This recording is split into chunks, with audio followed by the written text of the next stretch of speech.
Forward News 8's Joe LaFurgey is in Ideal Park live this noon. Joe?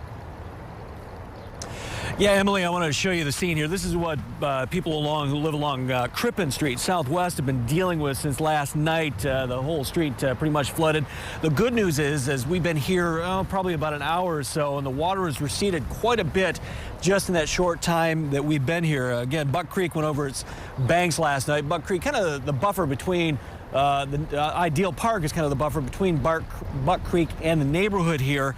A good portion of Ideal is underwater as well, as you might have guessed. That's the same park that was hit hard by the tornado that went through here last July, knocking out a lot of trees in the park. Now, some of you have been posting messages on our Facebook page that trees knocked into the creek from that storm and other debris had caused the creek to back up last night, resulting in the flooding. Not true, according to Wyoming city officials.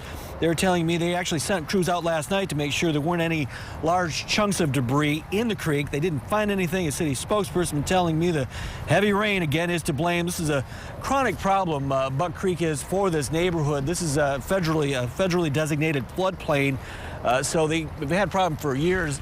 Some of the residents we talked to said it's actually gotten a little better over the years, but again, they still have that issue when there is heavy rains down here.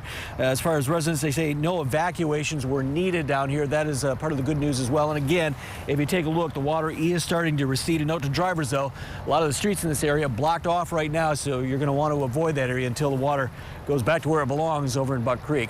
Live in Wyoming, Joe LaFurgey, 24 Hour News 8.